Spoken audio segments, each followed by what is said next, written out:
touch that peak, I've been grinding all week. Ain't no stopping me. I ain't getting no sleep till I touch that peak. I've been grinding all week. Ain't no stopping me. Ain't no stopping me. Ain't no stopping. These stories are crazy. I mean, the 60s were a very wild time here in the United States. I mean, we've already gone through two of our Uncensored series. We're now starting the third. And it's very interesting because, like, you would think that after JFK, after MLK, that there'd be some kind of peace reckoning. But it didn't stop there. I mean, there were plenty of political deaths during that time of people that we haven't even talked about yet. So that there's probably something we need to get into the future, because a lot of what happened back then is very similar. I don't think it's similar to what's going on now, but it's still felt now, and you can see that in society. But anyways, welcome to ROMA Nation. I'm AK, your favorite guy, and tonight, come join us for the third part of our Uncensored series with RFK. Let's talk about the early years, his advocacy during the JFK administration, part of the civil rights, and then his primary victory right before his demise. So this is ROMA Nation. I'm hiding, I'll be so lonely. I'm hiding, I'll be so lonely.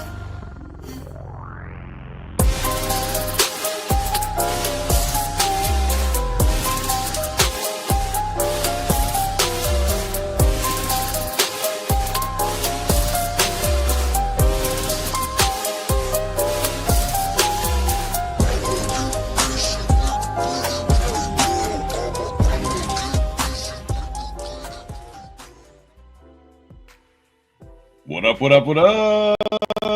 Ramblin' man, you're back. What's going on? I am back. Technical difficulties last week. I'm on a backup rig, and I have equipment that is ordered in the mail. On the way. So, yeah, hopefully I got to reduce some of this convoluted stuff that I've built over time and upgrade to some more modern stuff. You know what's funny is because last week it was about 8:52, right? It was about 8:52, and I was like, Scrap's not in the room yet. What's going on? And then you sent me the message, and you were like, yeah, it's not happening tonight. And I was like, oh. We already knew earlier that I was having problems, and we're just like, no. But yeah, I know. Elizabeth was hanging around and free, and she got her face on for it. Mm-hmm. Shout out. Thanks. Yeah, she did it. Dude, she did that in record time. Oh my goodness. Got it down. Completely saved last week's show. We definitely got to thank her. She's done a lot of work for us, and she's the main host, one of the main hosts over for Sunset Rants here on the ROMA Nation Network. So, hey, this is what we do. Next man up. When something happens, this is what we do. Yes. There she is. There she is. How you doing? But anyway, so before we jump in, obviously we got a shill. We got Discord where all the magic happens, ROMA Nation. If you want to be a podcast host, producer, researcher, writer for us, it's the only place where you can be a part of the fastest growing podcast community on X. Link is in the description below. Also, please check out our website, where ROMA Nation is part of the Rise of Middle America Podcast Network, where you can see our most recent content, news, rants, deep dives, as well as up-and-coming events that you don't want to miss. We also got some merch. This episode sponsored by us. By us, exactly.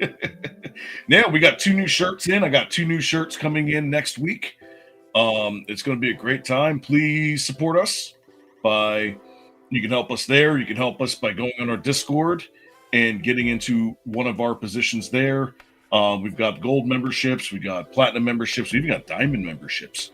The diamond memberships are cool because anytime we have a special guest or something on a show, we have a green room specifically in there.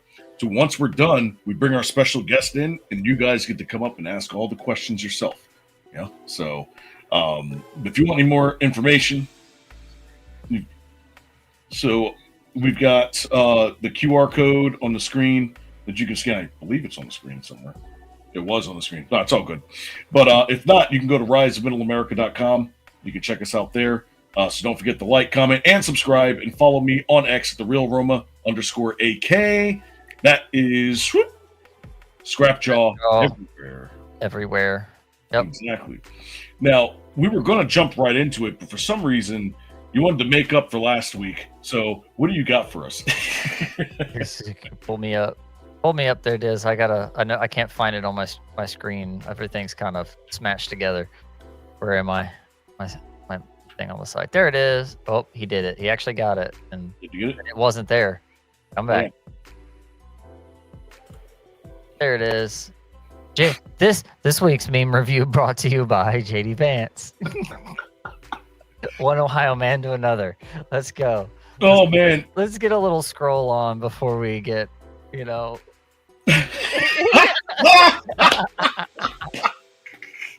are you kidding? So you're telling me there's a Vance? You're telling me there's a Yo, that's great. Let me see if I can make this a little bit better. There we go.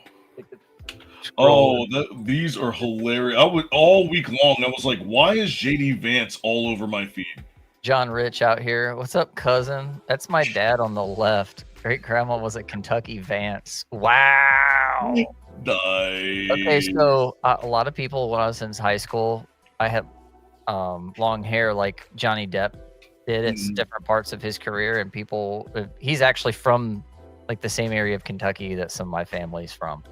So I get it. I feel it there on that one. the Hulk. JD Hulk. Some of these are better. There's a Chris Christopherson one right there. It's not bad. But they get real good. You get down through here. This one is one of the Oh, that's got Uncanny Valley all over it.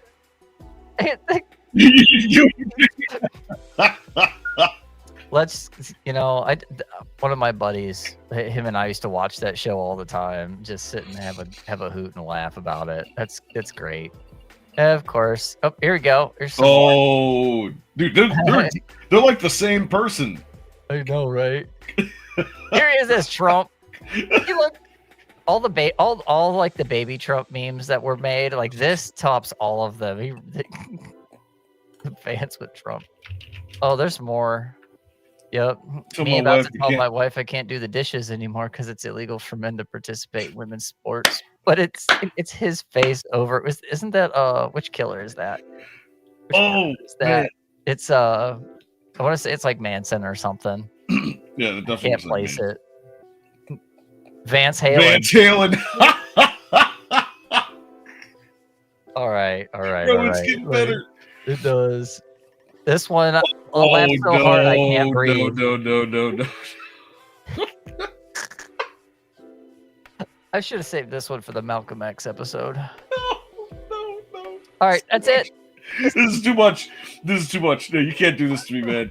We got a serious show to do.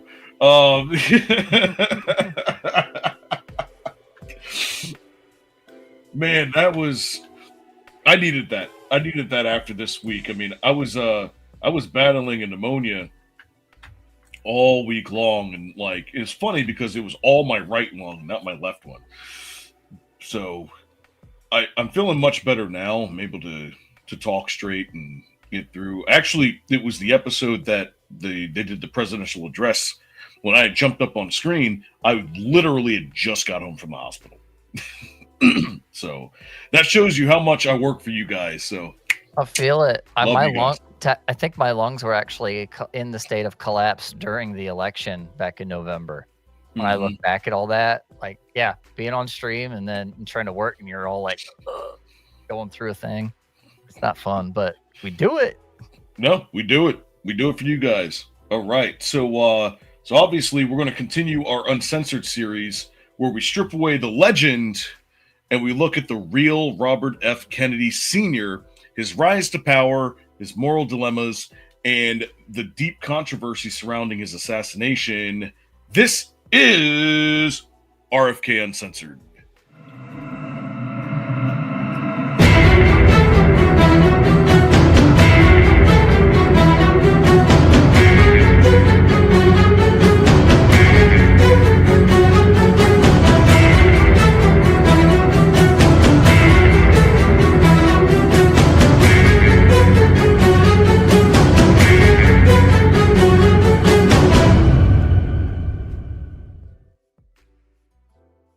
All right, let's get right into it. So, Robert Francis Kennedy, or RFK, was an American politician. He was a lawyer. He was an activist who served as Attorney General between 1961 and 1964 and Senator of New York from 1965 to 1968. He was the younger brother of President John F. Kennedy and became a leading figure in the Democratic Party, advocating for civil rights, organized crime investigations, and ending the war at Vietnam.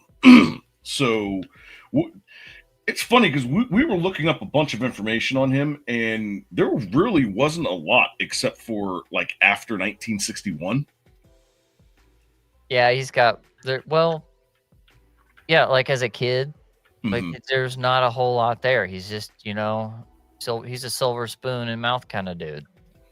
Pretty much. That's it.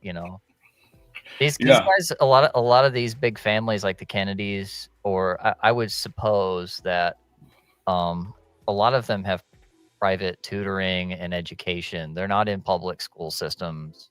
So you're not going to see a lot of that stuff until they hit college and they're in Harvard, Yale. That's when you start to think, okay, now they're out here in the public where maybe they're on a football team or there's something else, you know what I mean? So we're in the military. Which, both RFK and his brother, who he lost in the war, were both servicemen in the Navy, I believe. Mm-hmm. Exactly. Yeah. So he was born on November 20th, 1925. He was raised in Brookline, Massachusetts. Of course, raised in wealth and privilege. Attended Harvard University and University of Virginia Law School. He served in the U.S. Navy during World War II, by the way. Became a political strategist for his brother JFK in 1952 Senate campaign. So go ahead. He didn't have much of a record for World War II. He was mostly in like school and training for it, but his brother was a part of Operation Aphrodite, which was when they were taking some of their more rickety planes and just strapping bombs in them and flying them by remote.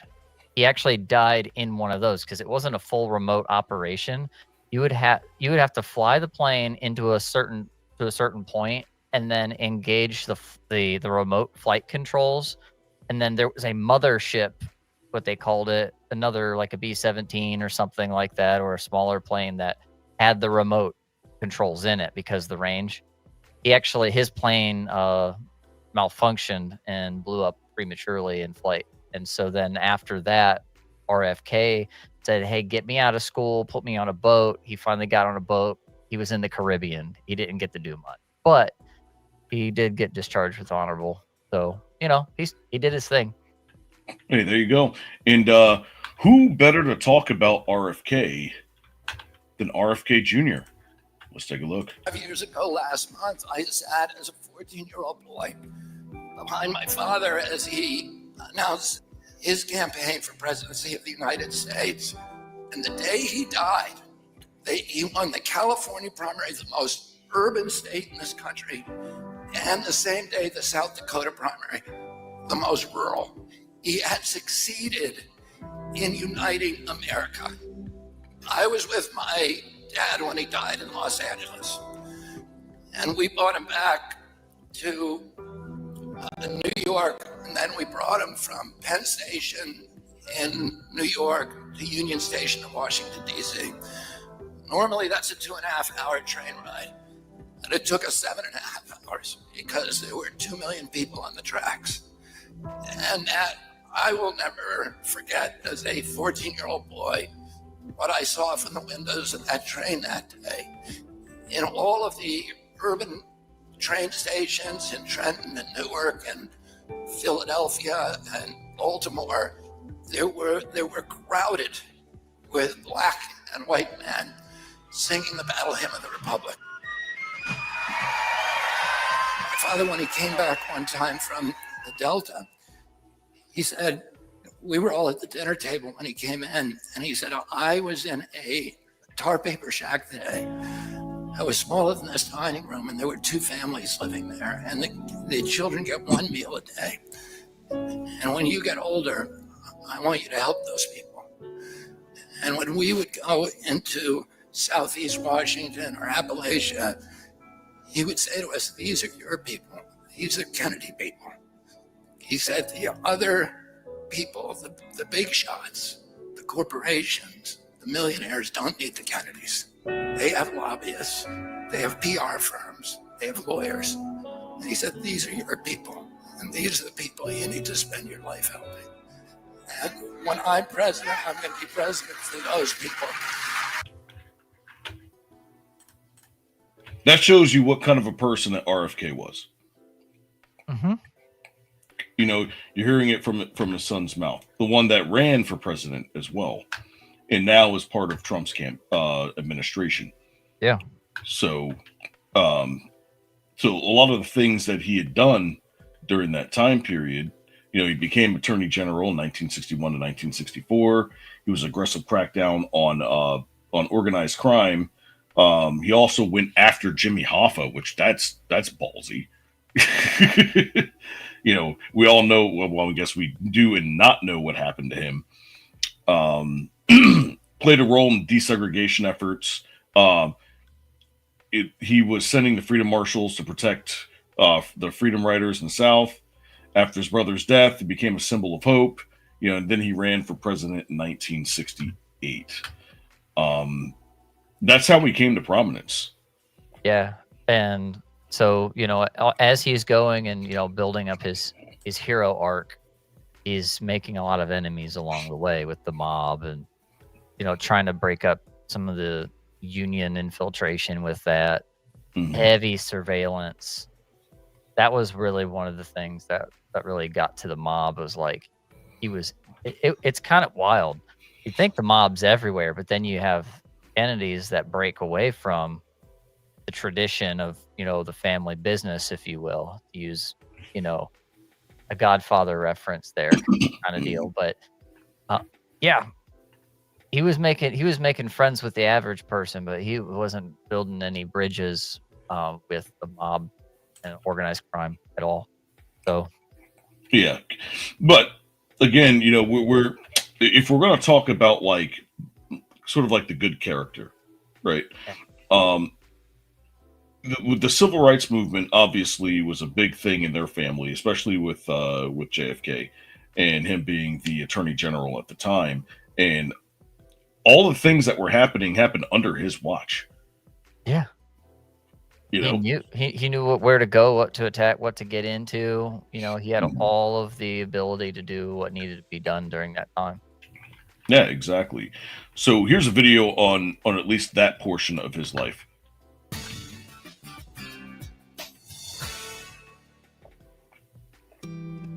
Bobby Kennedy was a beacon of hope in an era of madness. Robert Francis Kennedy was born in Brookline, Massachusetts on November 20th, 1925, the seventh of 9 children and the brother of future President John F. Kennedy.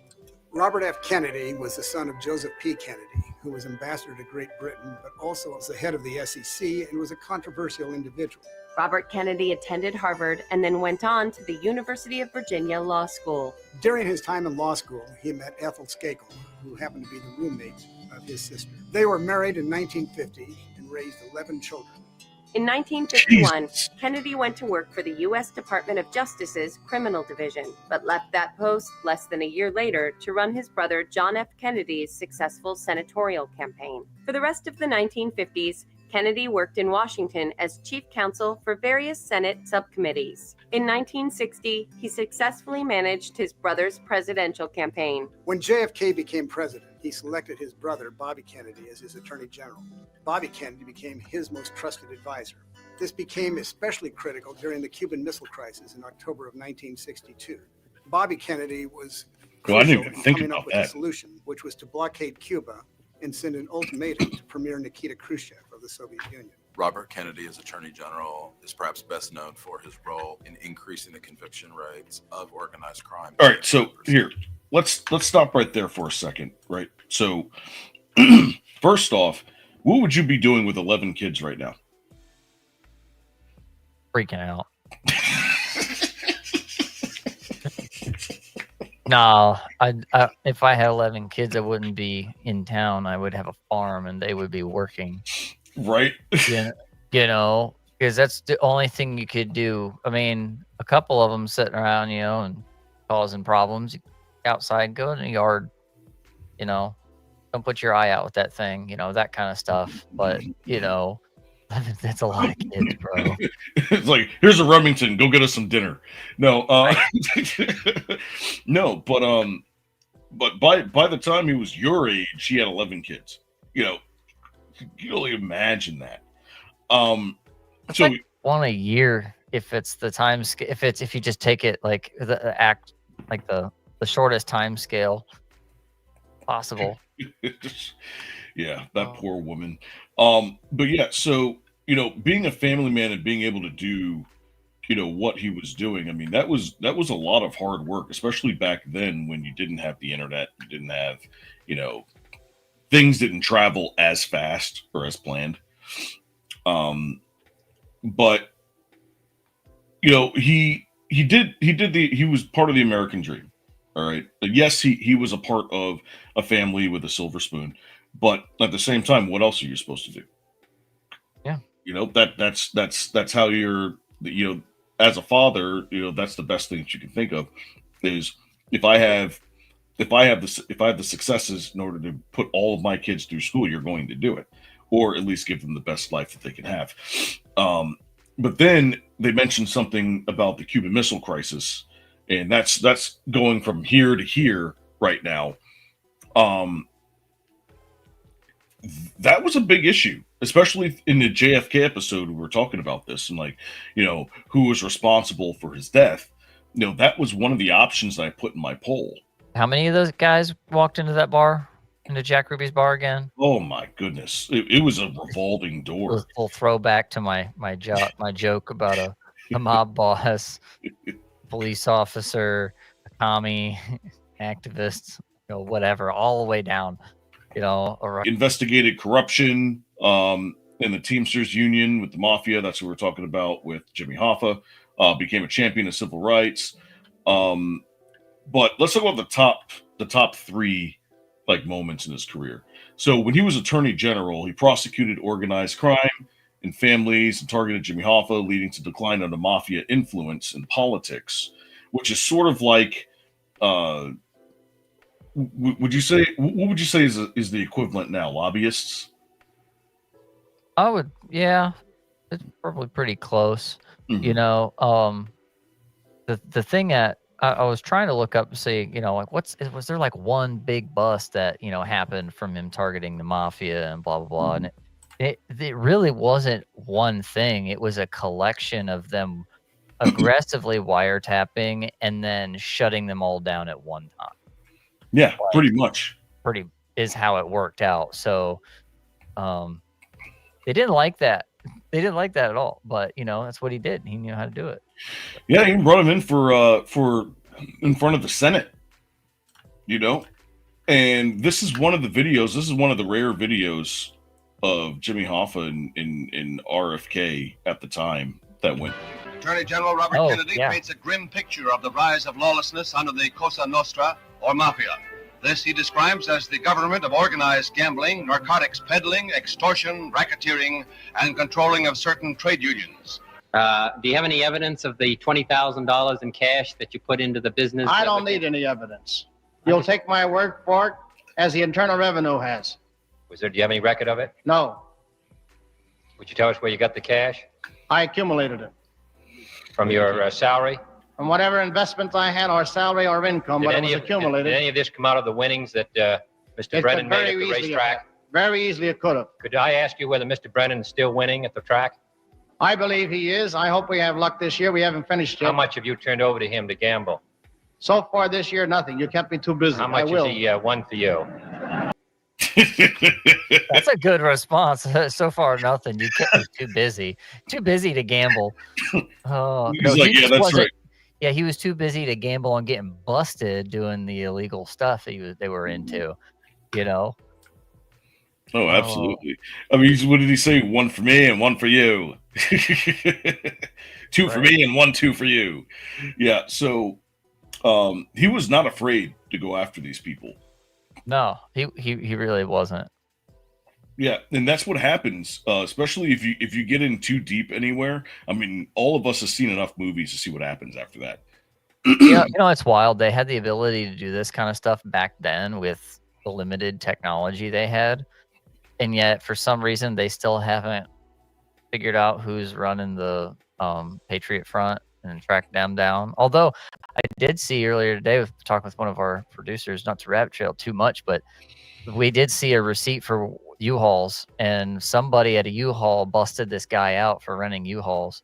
Yep. I found that on Facebook today. So, but yeah, they're able to bust the mob with, you know, basic wiretapping. You know, we use guitar cables all the time as, you know, players, but like our guitar cables are literally the wires they were tapping, because that's what was used in the switchboards in a lot of those old systems back in the day. So yeah, they're literally pulling them out and listening to them, you know, and yet today we have so many problems with trying to find some of these organized crime groups. They're so awful. Why can't you find them? Yeah. Yeah. So now we go from organized crime groups to the civil rights advocacy, you know, because he pushed for desegregation, helped the Civil Rights Act of 1964, and fought against racial policies in the South. Let's take a look. Hello, everybody. My name is Graham, and today I am going to be doing my civil rights presentation on Robert F. Kennedy. So first off, who is Robert F. Kennedy? Well, Robert was John F. Kennedy's little brother, who was the president at the time. He was also a senator for New York, and he served as Attorney General during JFK's presidency. Robert helped African American employment during a time where racism was at a high. The Southerners called him the emerging spirit of the South. And he was correct that the civil rights movement would continue. He also believed that the true purpose of the movement was to fight racism. He helped pass the Civil Rights Act of 1964, and he also helped pass the Voting Rights Act of 1965, which done away with voting obstacles for African Americans and made discrimination illegal or frowned upon. He passed another bill that said that African Americans could stand in a court. He used the FBI to his advantage and got information on blacks voting in the South. But he was favored in most white communities in the southern states. Sadly, though, Robert F. Kennedy was assassinated on. Okay, we're getting a little ahead of ourselves. But he was a little drawn out and delivering all that. But yeah, the big thing that caught my eye there was that he was able to use the FBI to gain information on black voters in the South. Mm-hmm. And it's like, what was the FBI doing collecting information on black voters in the South? What was the FBI doing in collecting anything in 2016, 2020? On a little known island, vaguely the shape of the old Nickelodeon logo, or the new one, rather. Anyway, yeah, he was able to get information through the FBI and use a federal agency to actually enforce equal treatment. instead of using it to as a means of unequal treatment. Yeah, well, not only that, but would you consider that to be a good thing that he did or a bad thing? Because we talk about good character, but what about bad character? Was that towing a line? I think it's one of those things where we don't really know all the things that go on in the back. We always find this stuff out like, hindsight, and it's not quite 2020 because there's a lot of redactions in the old paperwork, right? We're still trying to get some of this. However, the federal agencies should have guardrails for reasons. There's constitutional barriers to keep people who gain power or are elected to power from abusing that power and overstepping the boundaries. However, they always find creative ways to, as our good friend Get Off My Lawn always says, infringers are going to infringe. Every single time. Every time. So the bad character, I mean, yeah, he's going to there's things there, but it's like with JFK, part of his bad character was he liked Hollywood chicks and Marilyn Monroe and all of that, and so that kind of flew in the face of his Mr. President. Right, it flew in the face of his nice, clean nuclear family presence that was pushed. He was still a man. He was still fallible in those ways. But what's up with RFK? What do you got for him? So, I actually found a list. There wasn't many, but I found one list. If you could pull it up.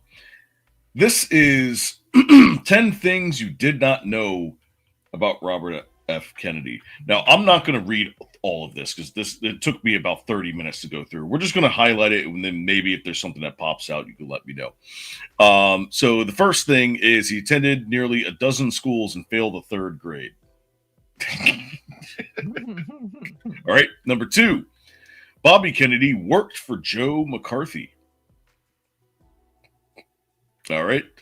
So it says shortly after graduating UVA, Kennedy got one of his first jobs thanks to an old friend, Wisconsin Senator Joseph McCarthy, who had vacation with the Kennedy family, even dated 2 of Bobby's sisters. Wow. Talk about a small world. Bro, now I'm questioning the basis of their friendship because, like, usually guy dates your sister. I don't. I'm the youngest, so and I never. That's like a double insult. It's like I didn't just date one of your sisters. I dated 2 of them. Most of my sister's boyfriends when I was a kid were like trash. I love my brother-in-law now. Like I never had an issue with this guy, but this guy's got 2, dated both his sisters, and he still gave him a job. That's crazy. All right, number 3. He tried to take down Jimmy Hoffa. We already saw that. Number 4, he ran most of his elder brother's political campaigns. Yes, he did. Number 5, JFK put him in charge of the plot to overthrow Fidel Castro. That's what we talked about. I want to stop here for a second. It says here, while Bobby would play a key role in nearly every critical event of his brother's presidency, he was involvement in one in particular that would eventually garner the most controversy. Months after the disastrous Bay of Pigs, which we talked about in JFK, President Kennedy asked his brother to oversee a clandestine mission, Operation Mongoose, dedicated to the removal of power of Fidel Castro, which they failed 692 times. Yep. Number 6, his frosty relationship with Lyndon Johnson came to a head at the 1964 Democratic Convention, where his dislike of Lyndon Johnson was almost instantaneous. Where his more pragmatic brother chose Johnson as his running mate in 1960, Bobby was furious, going as far as to ask LBJ to refuse the request. Tensions between the 2 men continued to rise throughout the Kennedy presidency, with the Attorney General opening, despairing the Vice President, and vice versa. Bobby reluctantly agreed to remain in Johnson's cabinet after JFK's assassination, and was livid with what he saw as Johnson's attempt to gain credit for many of the slain president's initiatives. Johnson, for his part, developed an air of paranoia over the continued popularity of the Kennedy family, which he did. We'll get into that down below. All right, number 7. Before he made his famous ascent of Mount Kennedy, he had never climbed a mountain before. Anyways, number 8. He authorized FBI surveillance on MLK, but is credited with preventing a riot after King's death. This is interesting. Let's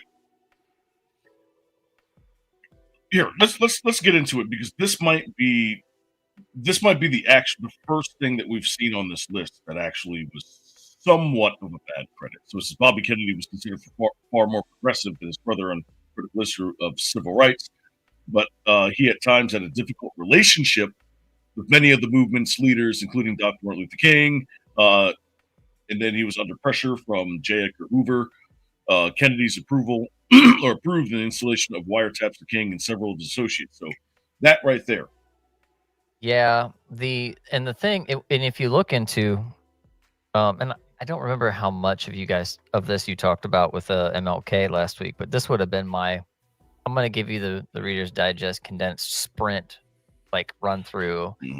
MLK's theology was very close to what we would call a social gospel. It was a social gospel.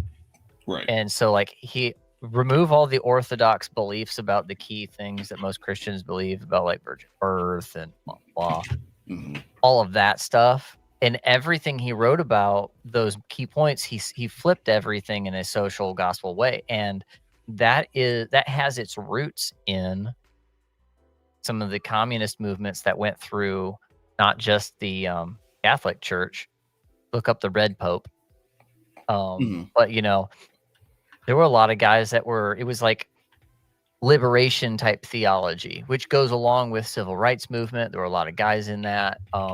Farrakhan preaches an Islamic kind of that thing, who's a contemporary at this time, So we see all of these seedy kind of where these theology, not just theologies, but ideologies come in.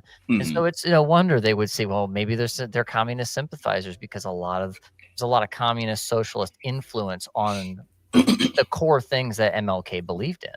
Well, I mean, there was a lot of overlap, and because that's when, remember, I was telling you last week, we're talking about, hey, he was a communist sympathizer, and I'm like, black people didn't talk to Russians back then. But then I thought about it, and what's he going? There it is, the social gospel. Look at our producers on it. Fact checks. Yes, my producer's fact checking us live. All right, so he says what in? Zoom it in. Give us a control scroll. There we go. Yep, in 18 July 1952, letter Martin Luther King wrote to his future wife Coretta Scott about his beliefs as a minister. Proclaimed, "Let us continue to hope, work, and pray that in the future they will live to see the warless world, a better distribution of wealth, and brotherhood of transcendence, race, of color. This is the gospel that I will preach to the world." Papers 6/126. As a self-described advocator of the social gospel, King's theology was concerned with the whole man, not only his soul, but his body, not only his spiritual well-being, but his material well-being. That's 72 and 422. His ministry built upon the social gospel of the Protestant church at the turn of the 20th century, and his own family practice of preaching on the social conditions of parishioners. Yep. Bam. Wow. Bam, bam, bam. The whole man is another thing. If you want to go look up some of the more esoteric stuff in socialism and some of the religious aspects of it, look up that whole man thing and the materialistic stuff. The ontology of man by Marx, I think, talks about some of that. It's the seeds of those. But there you go. There's your commie ties, ideological ties, theological ties. Let's continue. All right. And before we continue, Puff Masters is now a monthly supporter on Rumble. Thank you very much. Thank you for your support. Thank you for Puff passing your cash along our direction. Love you very much. All right, number 9. 2 people were killed during the procession of RFK's funeral train Just 2 months after King's death, Bobby Kennedy himself was assassinated in the kitchen of the Ambassador Hotel in Los Angeles. After a funeral mass in New York St. Patrick's Cathedral on June 8th, Kennedy's body began his trek towards the final resting place beside his brother at Arlington. Intended to give a grieving nation an opportunity to pay their respects, Kennedy's funeral train passed by tens of thousands of mourners waving flags and signs. The already tragic events of the assassination were compounded, however, when two onlookers hurrying to move out of the path of Kennedy train near Elizabeth, New Jersey, were struck and killed by a train moving in the opposite direction. Ouch. And I bet you nobody heard about that, except if you were in that area. And at number 10, the Ambassador Hotel is now the site of a school system named in Kennedy's honor. So... Oh, that's the hotel that he was shot and killed at, basically. All right, you can bring it down now. Yeah, so there really wasn't much. There really wasn't much that you could really say about him. I mean, outside of his brothers. Yeah, his bad guy arc could be, oh no, he used the FBI in a sketchy way once, you know. Mm-hmm. But some of the things that were said too was that. And I think Elizabeth, if you kind of scroll up in our backroom chat here, she said something about the new mob and the old mob didn't get along. Kind of like the Godfather series, right? Marlon Brando is the Don. He's the old school. He's you know, and then you've got Pacino's character coming up underneath of him, you know, and it's in the family, but it's, you know, the Pacino's character wants to run things differently. It's a little more crazy. A lot more stuff is happening. And like, just even look up the movie, The Godfather. Like, this is the era we're talking about. We're talking about Rat Pack era. This is Rat Pack music era. If you love Fallout and that music and you go research this time frame, this is all contemporary. You know, there's a character in The Godfather that was based off of Sinatra at the wedding. You know, and so you have those things in there. The horse head, that was a real thing. The horse head in the bed. Oh, yeah, it was a real horse head. And they used a real horse head for it. But the that scene is based off an actual thing that the mob did at the time. So the mob was getting crazy, the new mob. And so a lot of that drew undue attention, which is what the old got. That's what the Don Corleone was talking about. Or is that called? The Don, I don't forget the names of the characters. It's been so long. We used to sit and take whole weekends to watch all three movies because how long they are. Oh, jeez. Well, before it's been so long since I've done that. But I remember these key things and there were documentaries about the movie, and so yeah, the mob got noticed because they were doing stuff that the old mob didn't do. And some of that crackdown came in with it. So to get back to Bobby Kennedy, some of this stuff was said, oh, they're making deals in the back room so that with the new mob people versus the old mob people and families fighting amongst each other. So who knows? Who knows exactly what Bobby was trying to do with the FBI? Maybe he had to. You know, there are some other stuff too, like the cover up of his brother's death. You know, they're saying that he covered up the truth because he wanted to protect national security, which is, you know, the same tune that they've been talking about today. Also, womanizing, you know, with our JFK's own affairs, including rumored links to We got to start that section over. You started reading the script. I tried to thread the needle and it didn't work. That's hilarious. All right, so we got the mafia connections. That's what you talked about. Then we've got the JFK death cover-up, you know, for the protection of national security. And then you've got the womanizing, of course, with Marilyn Monroe, that people have said that even they saw him in that particular area, which, I mean, maybe we should do an episode on Marilyn Monroe. See what's going on there. There's so much good like content for story of tragedy around this whole time frame. There's so much because it's an era that's changing. Yeah, it's so much. And we have Yeah, I won't spoil it, but we have some clip coming up from one of our new favorite podcasts. Oh yes, Been now it's one of around for a my new while. favorite One of your podcasts. new favorite. I've known about them. Continue. This mafia All stuff, right. we're past it now. Let's go. Yeah, we definitely are. So of course, he ended up running for president in 1968, and obviously he lost Oregon, and so he decided that he was going to push on to other states. I don't know. The trying to push for the presidency back then must have been much more difficult as far as time was concerned, because it's much harder to travel. Much harder to travel. So you had to plan ahead and give space for logistics and stuff like that, which nowadays you can just take a plane anywhere. But he ended up winning. He ended up winning in California, and he ended up winning in South Dakota, which were the two polarizing states of the Union at that point in time. At least that's allegedly. So, so let's look at the 1968 California primary victory speech and at the Ambassador Hotel.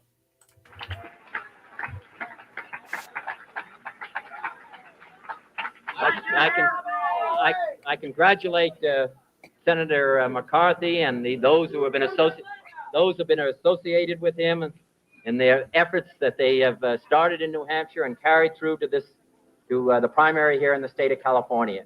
The fact is that all of us are involved in this great effort. And it's a great effort not on behalf of the Democratic Party, it's a great effort on behalf of the United States, on behalf of our own people, on behalf of mankind all around the globe and the next generation.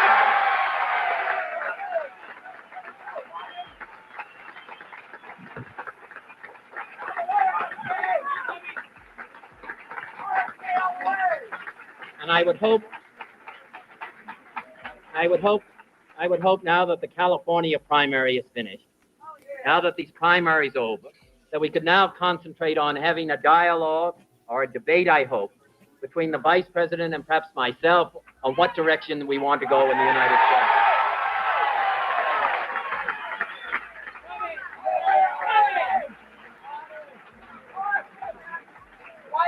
What we're going to do in the rural areas of our country, what we're going to do for those who still suffer within the United States from hunger, what we're going to do around the rest of the globe, and whether we're going to continue the policies that have been so unsuccessful in Vietnam of American troops and American Marines carrying the major burden of that conflict. I do not want to, and I think we should move in a different direction. Man, this guy could speak. My goodness. He is just like, let me tell you what I'm going to do. We're going to save the world, I tell you. I'm going to move an asteroid with my fist. Like, it's just... He makes you want to vote for this guy. Or vote for him. He makes you want to vote for him. He gives you that energy. It's like a controlled demolition almost. Well, what it is like common sense, decency, and like just not being afraid of, having a spine and standing for something. Mm-hmm. Regardless of all the other stuff, that goes along with politics, like he said things that people resonate with people. He didn't go out there and, oh, that guy over there in this thing. I started reading, listening with the audiobook to Dale Carnegie's How to Win Friends and Influence People. And this guy is absolutely doing nothing to antagonize anybody unless it's those court hearings, those Senate hearings where they're sitting there and he's just absolutely grilling them, right? Right. But when he's out in public and he's speaking and he's talking to people, like he's not on attack. He's just moving through with the message that he needs to have, No, he is. and he's very clear with his messaging. Not many people can be like Trump and gain approval rating while absolutely shredding people in his path. Mm-hmm. I don't know how he does it.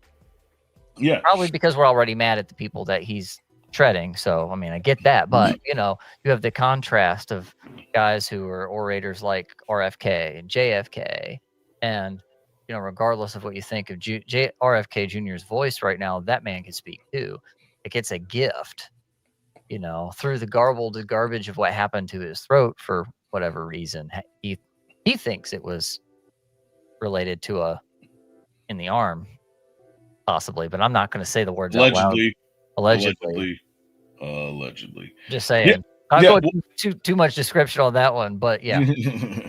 Yeah, and on top of that, I think the one moment that showed his solidarity was right after Martin Luther King was killed, where he walked out into Indianapolis on the back of a truck of a bed of a truck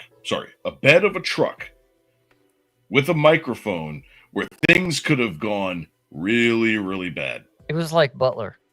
It was that kind of arena. You know, that is Midwest. And you know, he took like 56% of the vote.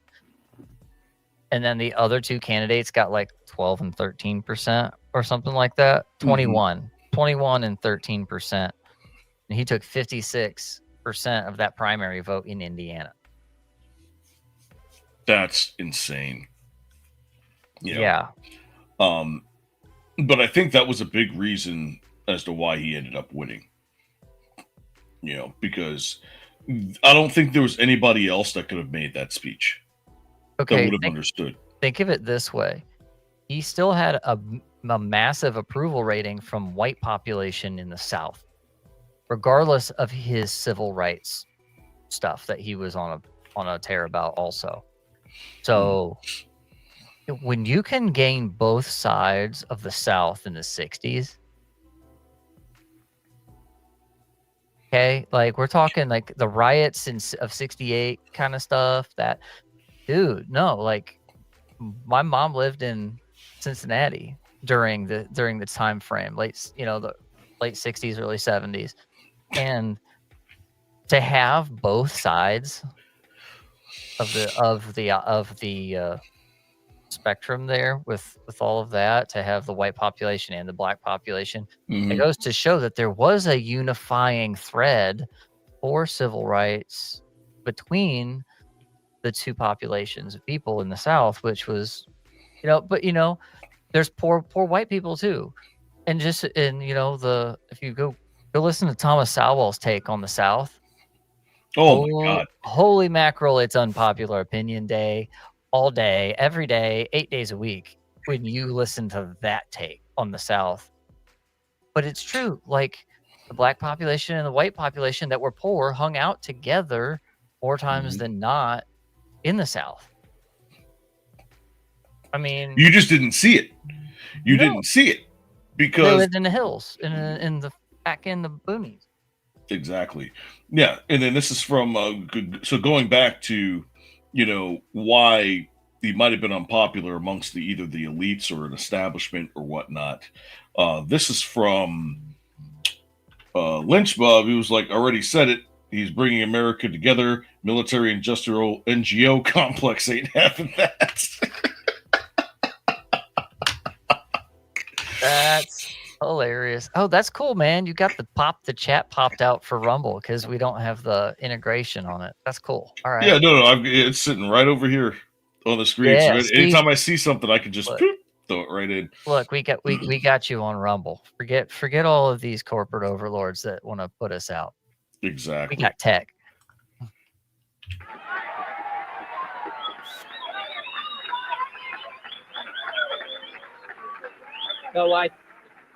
So I thank all of you who made this possible this evening.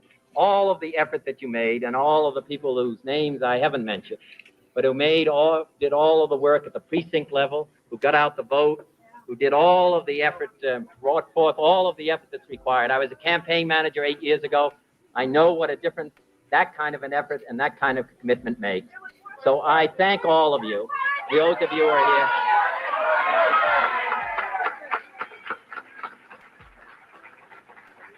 Mayor Yorty has just sent me a message that we've been here too long already. My thanks to all of you, and now it's on to Chicago, and let's win there.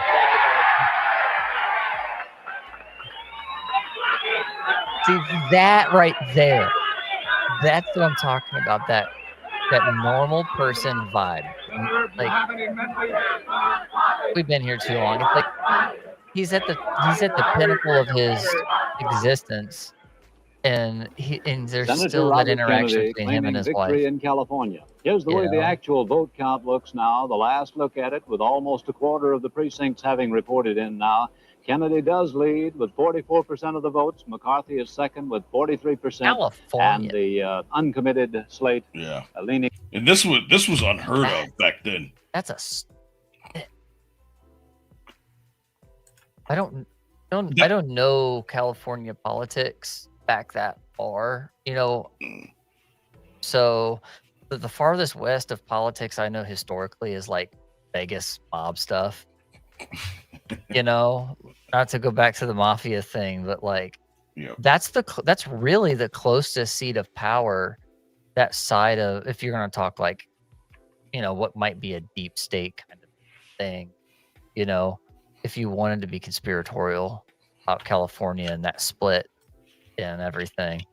But, you know, I don't know. What I'm saying is like that you don't ever see a split like that in California. It's always heavily one direction, even in primary. Almost like it's. But it was a Kennedy, you know. It was a Kennedy, and at that point in time, nobody was beating a Kennedy. Their youngest daughter, or the daughter could have ran for president and would have won at that point. They loved. Yeah, people loved him. Exactly. So, unfortunately, 6 minutes after that speech and he walked off stage, clearly something happened. Now, there was, I remember I read something about the day before, the LAPD was mentioning something about them not being able to have enough security for him during that time frame. And they weren't going to have enough officers for that many people inside of one small building. Well, it wasn't a small building; it was a hotel. But obviously, you know, you're doing your campaign in the middle of a hotel lobby, basically, and you've got about 2,000 people there. So, how exactly are you supposed to secure that during that period of time? Nobody really knows, but. This was the entire. So I'm going to start this. I'm going to run this all the way through. All right. So this is basically from the moment that RFK walked off stage to the moment where they found out that he was shot. All right. So I'm going to play. I'm going to turn it down real quick, so we can kind of talk over it. All right. So this is how long it was from the end of the speech that I just showed you to the moment that they found out that he was shot.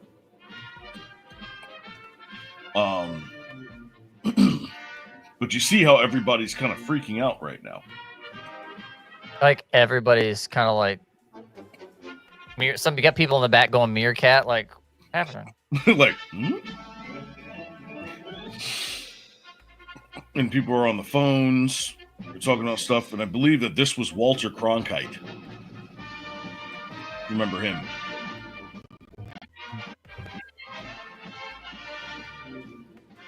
No, I'm sorry. It wasn't Walter Cronkite. That was the Kennedy assassination. It was Walter Cronkite. All I know is that this music is taking me back to high school days of marching band. Ladies and gentlemen, we've kept the air on because we've heard an alarming report that Robert Kennedy was shot in that ballroom at the Ambassador Hotel in Los Angeles. A very loud noise like a clap of thunder was heard, a small explosion. We waited to see what it was, and then came a report that Senator Robert Kennedy was shot. We will bring you more news as we learn it. So far, that's all the information we have. As Senator Kennedy had claimed victory in California and was leaving the podium, this loud noise was heard. Our reporter got in touch with us and told us that Robert Kennedy had been fired upon. We don't know how dangerous it is, whether it's serious. And just one of our assistant directors was one of those who was shot. Billy Weisel, an ABC assistant director, working on this program in the Ambassador Hotel in Los Angeles, was shot in the hand. We will bring you more details as we know them. We're going to stay on the air, meanwhile, until we have more news. We don't want to alarm you. We hope not to bring any false information, as has happened before. But in the confusion in the ballroom, these were the reports we had. We held off reporting them as long as we could, but then we felt we had to go ahead and report them because we heard a confirmation from a second reporter. The news is that a very loud noise was heard as Robert Kennedy was leaving the podium in the Ambassador Hotel ballroom after having claimed victory and congratulated his supporters. A noise like a small explosion or a gun going off was heard. An ABC assistant director. Here we are now. This is the ballroom in the Ambassador Hotel in Los Angeles, California. We have an emergency here. Please leave the room. Jim! Jim! Any doctors in the room, please? Right here! Get me on the air! Folks, the reason why I'm playing this because I want you to see this in real time. This is the because a lot of ballroom people in have the never Ambassador seen this type of footage before from what's actually happening. They're trying to clear the hall. We're still not clear on what happened, but a report that a shot was fired reached us. We hesitated to report it, not wanting to cause alarm or to pass along a false rumor. Then we got the report from a second reporter, and we proceeded to tell you about it on this program. We hope to get more information at any moment. Lying on the floor. 4 doctors are working over him. 4 doctors. They're fanning his face. Senator Kennedy is alive. Kennedy was shot in the hip, we have heard. Senator Kennedy is 4 alive. doctors are working over him now. He was shot in the hip. We don't know by There whom. is blood on the floor. There's by blood on the Senator floor. Kennedy. It's difficult to tell whether or not the senator was shot in the head. However, from what I can gather is that he was hit a couple of times. The crowd is a madhouse in here. One of our own men was shot 2 or 3 times. I see another man on the floor here. I can't tell who it is. No more. No more.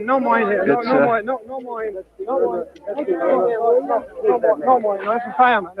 No more. Right? Who's the man? Yeah. No more. There's another man on the floor. No more. He's apparently one of the Kennedy assistants. There's a great deal of blood all over. He's resting on ice. Nobody. No more. Right. Just a minute. There some of the reports of conflicting eyewitness reports were that we haven't said anything yet about Searhan yet, but Paul Schrady, the head of the UAW, when there's gunfire going off in a closed space like that, you're gonna get weird reflections from the sound. I don't know how many times. And so some people are going to think it came from a different direction. Correct me in the chat if I'm wrong. Senator Kennedy onto the gurney now. Police are here. There's other weird Senator stuff. Kennedy has very little protection. Yeah. They're moving the gurney out. But the senator's wife, Ethel, is being rushed with the crowd. I can't move there's also other conspiracies around Searhan about like through the MK corridor, the Ultra very and corridor stuff. that he came down in triumph just a few moments ago. Into the freight elevator. You can see all of the media there. It's just like the media was actually part of the problem because they were. One woman's crying. Yeah, I mean, and RFK died the next day in the hospital. Alive when he left the basement room of the Ambassador Hotel. I don't know how many times the senator was shot. His blood is still here on the floor. That's him on the floor right there. You can't see it, but he's right there on the bottom right-hand corner. That's where he's at right now. Apparently 3 men shot. Senator Kennedy, man from the UAW, and an ABC unit manager. Well, down there was not. I don't know precisely what his title is. Where is he? They're waving a fan over his head, right? Yes, It was like Bill- 100 degrees in Bill that room, by the Weisel. way. Oh yeah. It was hot. Associate Director Bill Weisel. I was It was in with the Bill middle of just a few June. moments ago. Bill Was didn't it June realize or that he was July? shot. Bill didn't realize he was shot. Bill Weisel, Associate Director for ABC. We discussed it. I ripped his clothes off, and he apparently took 2 or 3 bullets. They're still. But yeah, so like,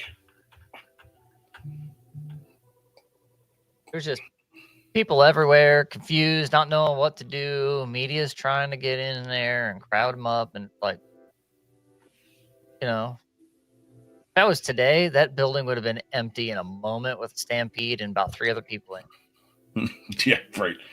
Okay, that's what that's what would have happened today in something like that. Other than Trump's, where the difference between seeing where Trump was shot. That's pretty much what we're watching right now. Is the same aftermath of the injury. Trump didn't succumb to his. I mean, that'd be pretty weak.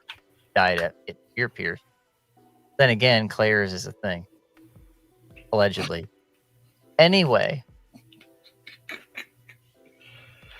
That's the situation here.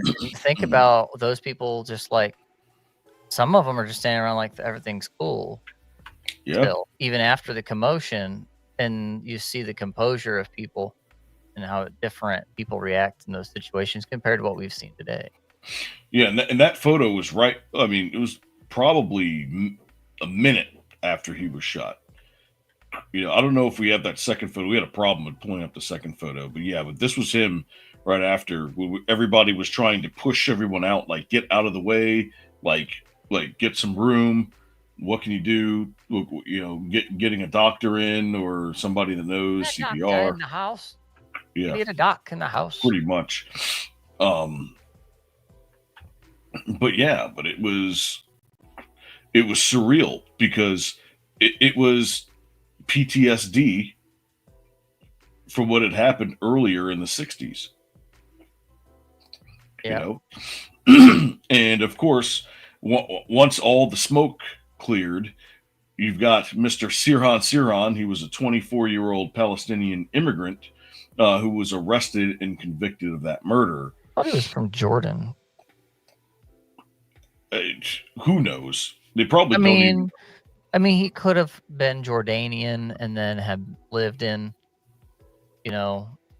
Palestine region. So this is, that's it. It's all pretty much the same region. So yeah, Palestine is really just the name for that whole region. They want to make it, not to get into that whole thing, but oh no, we're going to get into it. Historically speaking, that whole region is Palestine. Would say the Appalachian, Caucasus, the Caucasians, the Caucasus, the Caucasus, those mountains that separate the Turks from the Russians, that area, like, so Palestine. There you go. Yeah. So, so that was the official report. But no, let's not do an anachronism and put on him as being a terrorist, because we didn't fight terrorists so much later. Terrorists. That's how he said it. Bush said it like that. Terrorists. Terrorists. Somebody help. No, wait. I'm sorry. That was Obama. Terrorists. I think our script writing needs better strategy. Okay, we're done. So let's move on to the Palestinian Jordanian. Yeah, I guess so. We didn't know. Back then they changed all the countries' names like they were like flavors of Kool-Aid. But not lying. So that was the official reports. But of course, there really wasn't much to debate back then. But after all the things that had happened to JFK, Martin Luther King, Malcolm X, all of those people, it was clear that there was something that was common here. Right? Is that it wasn't acts alone that did this. All right. So let's go into some of the conspiracy theories. We can pull up the list. So first one is the second gunman theory. There's always a second gunman There's theory. always a second gunman. But I'm going to pull back to what you said just a couple minutes ago. You know, if you're in an enclosed space and you have a very powerful pistol that's being shot off multiple times, the what would you call it? Where the sound bounces off the room. A delay. It's a delay. The reverb of reverb. thing. Yeah. Yeah.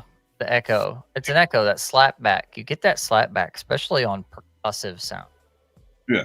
You know, think about the Vegas shooter incident, right? Mm-hmm. So there were a lot of people, and we're not going to do a visual overlapping of the sound waves and compare it to other more well-known actual military grade hardware. But I will say this is I watched a handful of those videos where there was a couple Uber drivers hearing it from different directions. Those guys were saying they were hearing multiple gunfire because there are lots of large, flat, heavy, hard surfaces that do not absorb sound. And so you're also in Vegas, which is flat. So you flat combine with tall the two buildings. Flat, tall buildings with very reflective glass surfaces. Okay. So you're going to hear multiple shots, but we know for a fact there was only one guy, regardless of who you think he was or who he was working for, if he was working for anyone, or if he even had a bump stock to begin with. So the acoustics is the thing, you know, and you can military grade. Yeah, exactly. Yes. Next, we're going to move on to the security guard as a second gunman theory. There really wasn't that much security that was there. I do know that there were a couple of Olympians that were his bodyguards. I don't remember exactly which two they were. Somebody AI up a Clue game variant right now for this one. It was a revolver in the kitchen. No.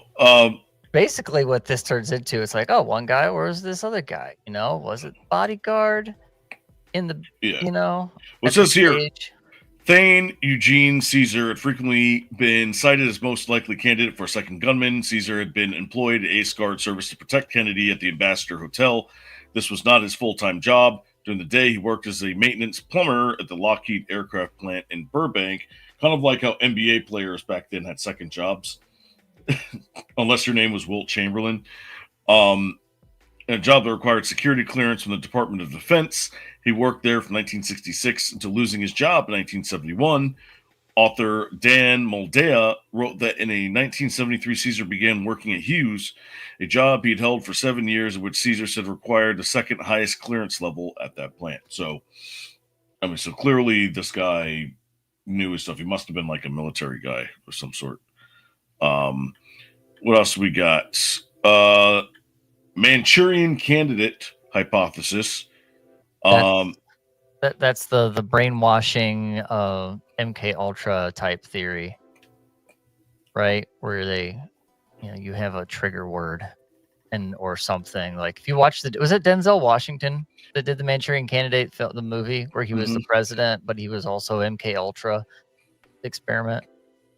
Yeah. Another conspiracy relates to somebody psychologically programmed Sirhan, according to this alleged narrative. Mm-hmm. They're not aware of his actions at the time, and the conspirators wiped his mind in the aftermath so he wouldn't have no memory of the event and people who programmed him. Pepper claimed that a theory supported by prison psychologist Edward Simmons Callas. Sirhan claimed that then, as he continued to claim, to have no memory of the assassination or its aftermath. In 2010, Sirhan's lawyers accused the CIA of hypnotizing him and making him an involuntary participant. 2010. Ooh. This guy's still around. He's still in prison right now. Yeah. He's still alive. So this is kind of an update for those that have been checked out of, you know, these things. I love this stuff, these conspiracies about these things, because then there's always some other information, a redacted file, a connection. You know, you go check out Ted Kaczynski's story. It's more it's a tragedy all the way around, but he was an MK Ultra experiment gone bad. Yeah, and hypnotism or drugs, different types of drugs. That's what they. Mm-hmm. That's what they did. We need to do. I think we need to, in the midst of this, do a lighter episode that's about all of the conspiracy around that that era of music with like Jim Morrison and his dad being like naval intelligence. Hendrix was a former U.S. Army officer. Janis Joplin. Janis Joplin. So, but not even that side, but like the people who were all in that California music scene in that time frame, and then when the CIA came in with like their brothels and stuff, oh my gosh, they were doping Dons. Or Johns, doping Johns. Yeah. So like the unaware, like just spiking their drinks or whatever with acid in the 60s and doing this stuff. This is actual stuff that our government did. Like that's its own. So we're still in the same era, people. Yes, we're still on. We haven't transcended time zones or timelines yet. We're getting there. One of the craziest eras of our history. Where our government did so many things and so much stuff happened all at the same time, allegedly. Absolutely. And then, so I was going to go over 5 things. So the fourth one obviously was a CIA involvement. In November 2026, BBC television Newsnight aired a 12-minute screening of Shane O'Sullivan's documentary "RFK Must Die." O'Sullivan said that while researching the screenplay based on a Manchurian candidate theory, he uncovered a new video and photographic evidence suggesting that 3 senior CIA operatives were behind the killing of the senator. He claimed that 3 men seen in the video and photographs in the Ambassador Hotel immediately before and after the assassination were positively identified as CIA operatives: David Sanchez Morales, Gordon Campbell, and George Joanides. Joanides. There you go. Sorry, I had to pronounce the 2 N's. Several people have known Morales, including family members, were adamant that he was not the man who O'Sullivan claimed was Morales. After O'Sullivan pushed his book, assassination researchers Jefferson Morley and David Talbot discovered that the Campbell had died of a heart attack in 1962. In response, O'Sullivan said that the man in the video might have used Campbell's name as an alias. He then took his identifications to the LAPD, whose files showed the men he had identified as Campbell and Joanides to be Michael Roman and Frank Owens, 2 Belova sales managers attending the company's convention in the Ambassador. O'Sullivan stood by his allegations, stating that the Belova watch party was a well-known CIA cover. Sure, let's just throw that into the pot. Let's go. Let's go. We're in it. We got no rails. We're going. We don't need whatever that is that you think we might need. We don't need Kennedys. No. So the final part of this is there's a very interesting conversation going on with America's Untold Stories online, which you finally got me into. And I'm. This is good. Oh, hold on. I don't know what clip you picked. I'm kind of excited. Oh, we got a fact check from our producer. All right, so let's see what he says here. It says Siron, a Christian Palestinian, was born in Jerusalem in 1948. Jordan took control of East Jerusalem in what is now the West Bank. Jesus Christ. Stop it.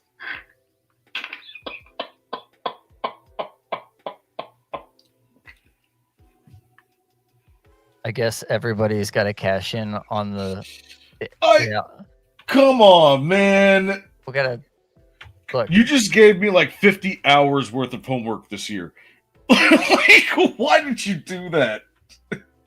It's so wild. Why would at that time, a Christian Palestinian man, a Christian from Palestinian named Jordan? No, I'm just kidding. Well, he was born in Jerusalem. There is that what that said? He's living in that area. So what just happened? World War II just happened, and they kicked out a whole bunch of people. This is a whole other thing. I was talking with a guy at work, and he was like dropping history stuff on me that I was like, wait a second, I have to go back and search these things because the things he said are going to get us absolutely canceled. No, they're going to get us like. I love war history and all of that stuff, and it's like there's so many other things that happen around the big. Oh, we fought a war and we won and we kicked the Nazis' butts. You know, there's so much more than that. Back-to-back World War champs. Oh my gosh! Look, I'm not getting canceled tonight. We ain't ready for that conversation. So. Play the clip. All right, I'm gonna play the clip. I'll play that clip. We're getting down to the end of it, y'all. It's late. I'm a little slap happy right now. Let's go. Here's the fifth theory, and this is what I've been talking about through the entire Uncensored series. Here we go. You know, April 1st, essentially March 31st, LBJ announces he's not going to run. 4 days later, King is killed in Memphis. And then literally 2 months later, 60 days later, Bobby Kennedy is killed in Los Angeles. I do not believe those dates are coincidental. I believe it's part of LBJ working with Hoover and the CIA to eliminate. With MLK, I believe it was Hoover's own animus towards Martin Luther King and LBJ allowing him to get rid of a nemesis that Hoover hated. I don't think LBJ hated MLK. I believe that was a gift for Hoover. And then the RFK one was specifically LBJ killing off a incredible blood enemy to himself. And also the fact that he won the California primary and was probably going to get the nomination over his own hand-picked candidate that was Hubert Humphrey. They underestimated him in his political prowess. Ladies and gentlemen. So they'll Uncensored tomorrow night. Oh. Help us figure out who was responsible for it. LBJ and Herbert Hoover. I mean, who else? I mean, even if Sirhan is a patsy in it. Oh, it says alone. See the qualification. I mean, who else? I don't, it's, at that point, it's pretty easy to see the pattern. I mentioned this. It explains all of the stuff that, like we were just asking before, how is he able to use the FBI to get this information on these civil rights movement? You know, what's the rub here? What's the deal? Are they giving him a whole bunch of stuff just to like play him and say, yeah, here you go. Yeah, we'll do all this for you. Great. Give us access to all this stuff. We need it anyway. And then reach right back around and bites him. Exactly. He gave them the rope which to hang him with by allowing those federal agencies all of that surveillance power. And then he got sloppy about it. You know, he probably couldn't have helped it the way it played out. Yeah, very similar to what happened to Hampton. Remember when I talked to you about Hampton way back in the episode that we did on the civil rights movement versus Black Lives Matter? Oh, it was still the same era. Yeah. So this is COINTELPRO. FBI's infiltrating. I think I mentioned it in the first in the JFK episode we did. Was out of Chicago you had the original Rainbow Coalition, which was not what Sharpton or what Jesse Jackson is that now, but that group was the original Black Panthers and Latin Kings and a third group that happened to be a bunch of poor Southern white boys in this in Eastern allegedly in Chicago. That's funny. And they all got along until Pro started up. And they split up. They split off the allegiance of them with the white population, the poor white population, because they all lived in the same neighborhoods together, real close together, and it was trash living there in Chicago, and they were gaining political power, and then they got infiltrated and turned into something. Every one of these good movements where they start getting rid of this garbage, they end up not being able to actually complete that mission and just put it down. Ask ourselves, why have we gone through civil rights and getting all of the key legislation in place, and yet still these groups exist? What's the point now with some of it? Like when it gets out of hand, you get the Black Panthers went full, like militia. military. Straight military. And, the Latin Kings are just a thug gang, from what I understand now. They're one of the older ones, but they're a gang that wasn't a crime syndicate at that time. And then, of course, whatever the white population, they don't have a seat at the table anymore anyway.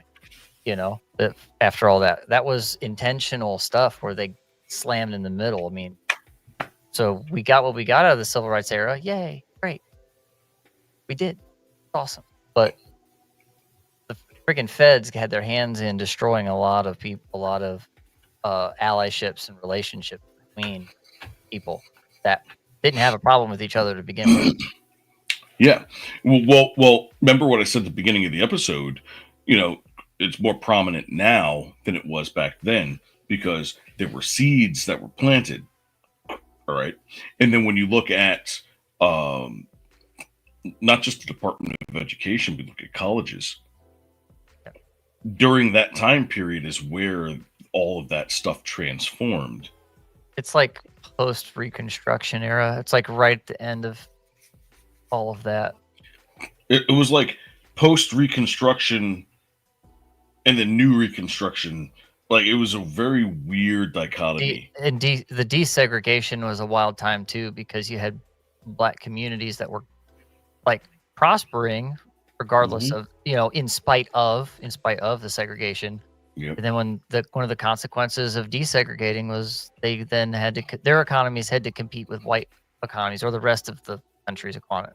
Nope. That was an Arcadian slip. No, no. But it did.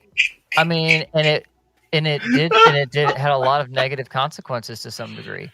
Yeah, it did. And then the feds got involved in the Black-owned banks and fined them for civil rights violations because they weren't giving out loans to people in their community.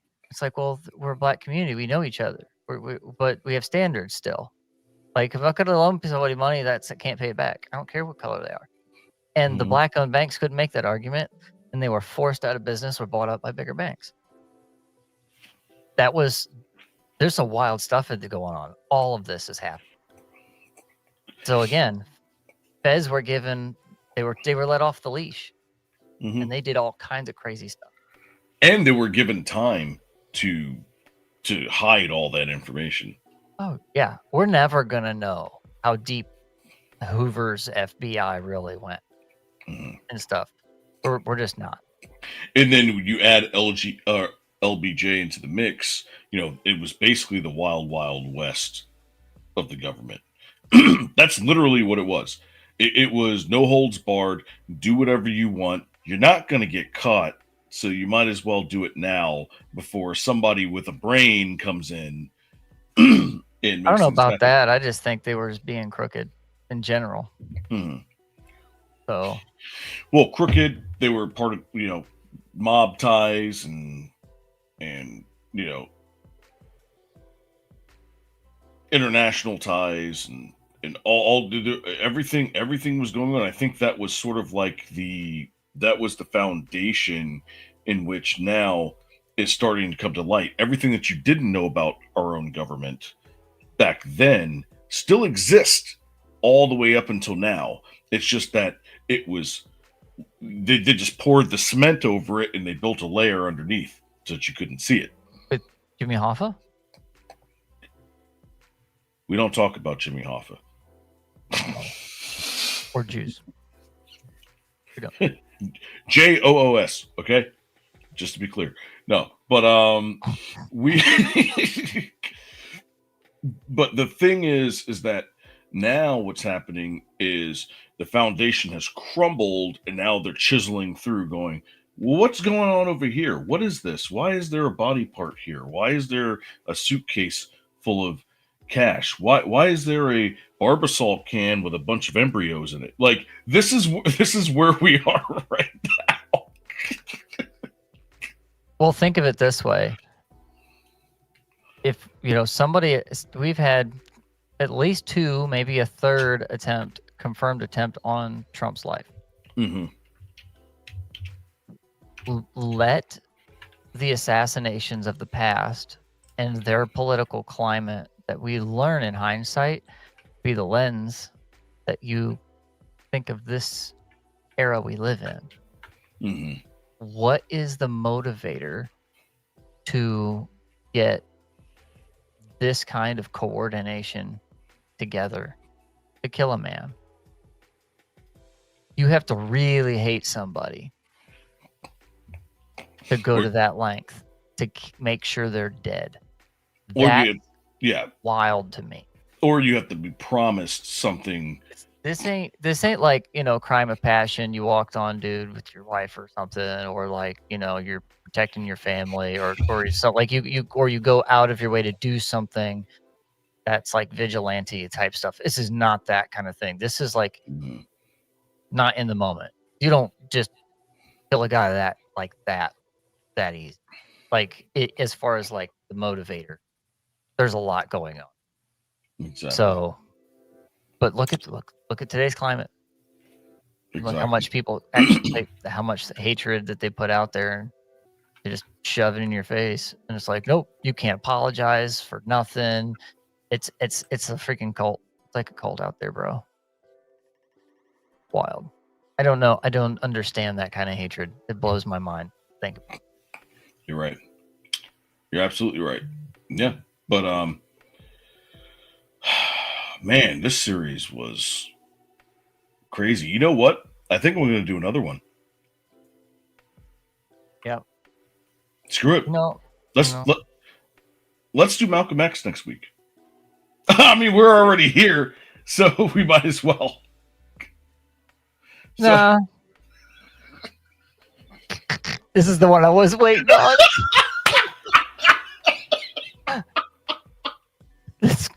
This is the best one. Hold on. We'll get into these in a second, but I have to end this segment. This was RFK Uncensored. Oh.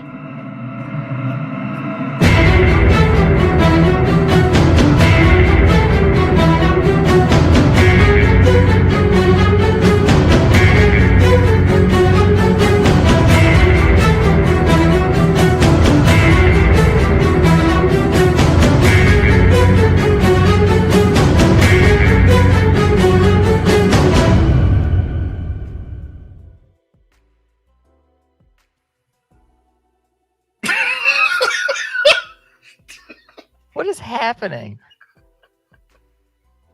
What is going on? Truck of a bit. Oh, ha, ha, ha. Okay, I get it now.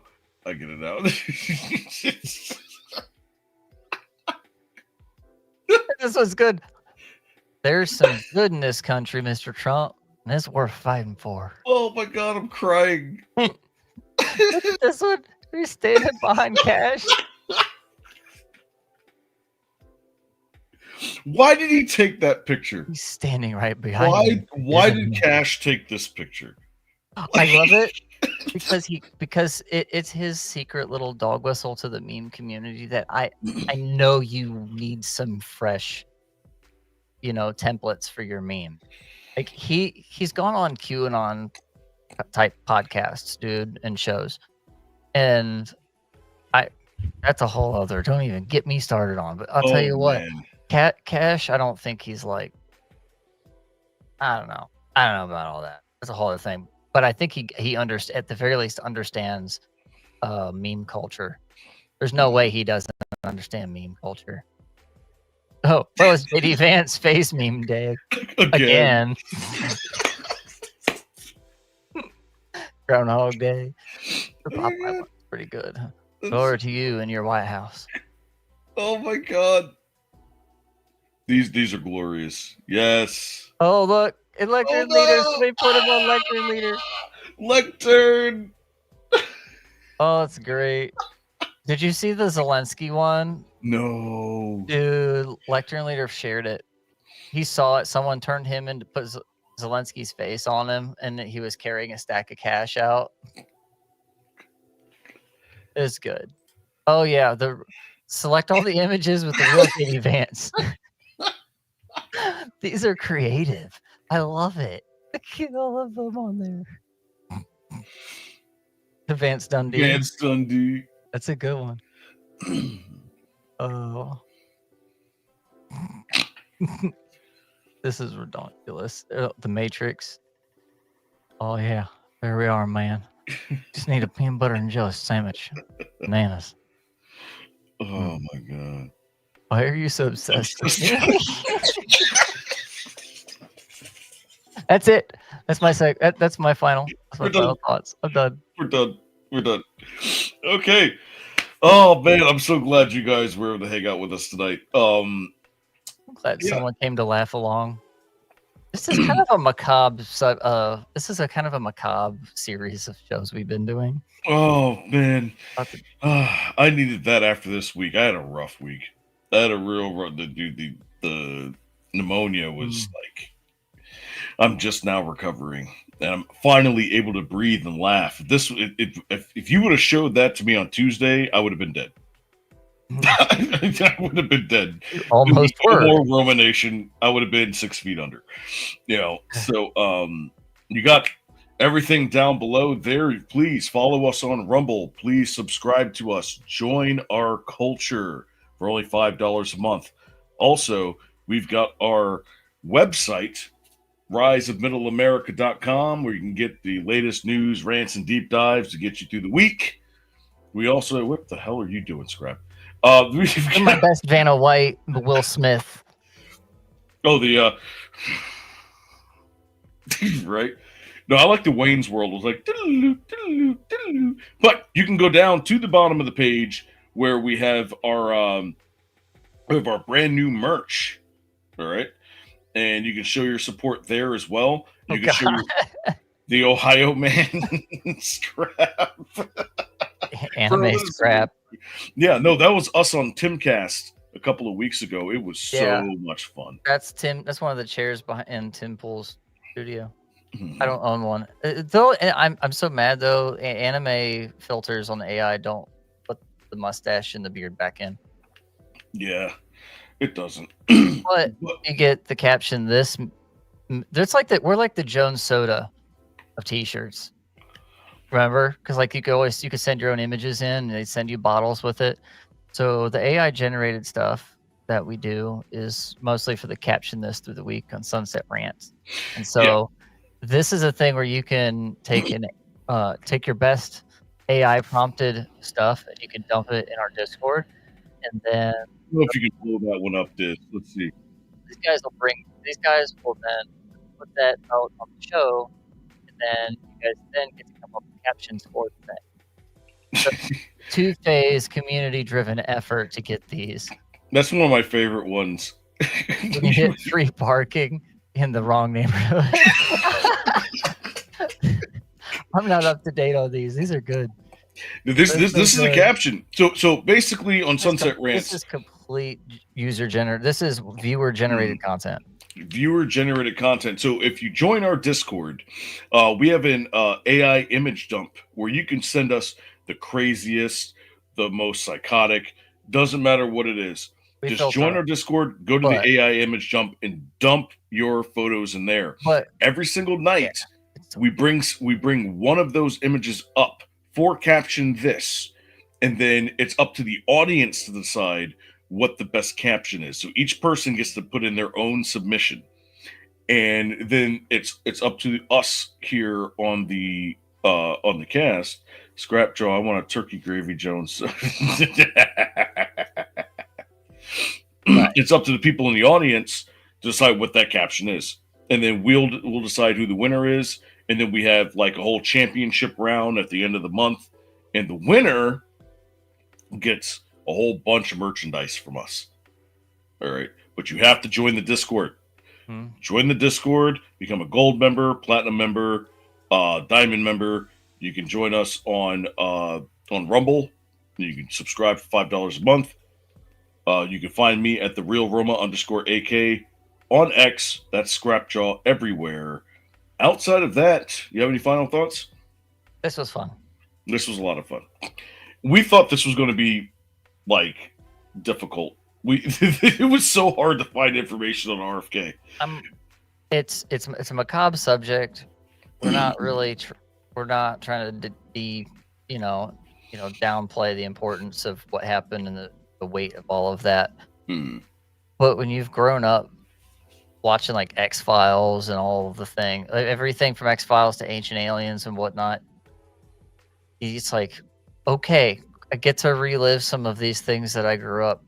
I'm like, what? There's this weird thing out here about tinfoil, this, that, and the other, and a guy in the desert with more TVs than you've ever seen in your lifetime. Like, okay, I'll listen for a minute. It's like the legend. Some of this is legend and lore, and some of it's like real facts that go, well, it's like, is that the Minority Report? Is that the one thing that blows the entire lid off of whatever this story actually is? That's what I love about doing these.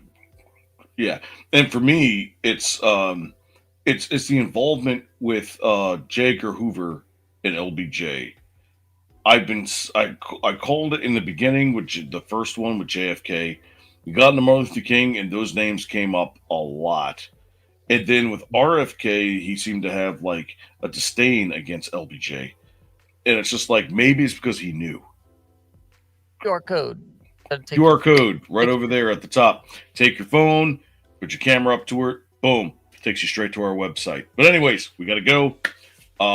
It was nice hanging with you guys. We will see you next week for Malcolm X Uncensored. We're doing it. We also got some other stuff coming up. Actually, some, I wouldn't say breaking, but it's like an exclusive that will be coming up here soon. Can't talk about it, but we will make sure that you guys know when we do. So, thank you very much. Have a great night, and we will see you next week. Peace.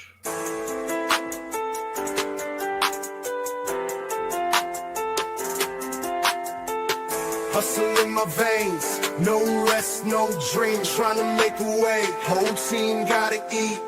No sleep, gotta keep going. No sleep, till the world know it. No sleep, till the world know it. No sleep, till the world know it. I've been moving like a clock, don't stop, no breaks, no rest, no time to flop. Gotta get it while I'm breathing, never taking a loss. See the pain in my eyes, but the vision stay locked. Ain't nobody finna hand me a thing. Came from the bottom, I rose through the rain. Hustle like I never had a meal on my plate. Now we eating so good that the hunger remains. Fast lane, never slowing my pace. Tell them I was built for the chase. Every night trying to double my worth. Put my name in the sky, make it shake up the earth. Oh, I ain't getting no sleep till I touch that peak. Oh, I've been grinding all week. Ain't no stopping me.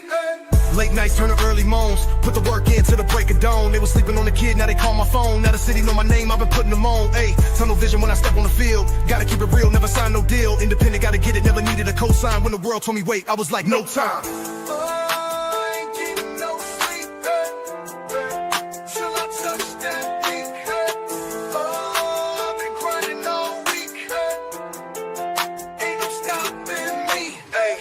Tell them I was built for this.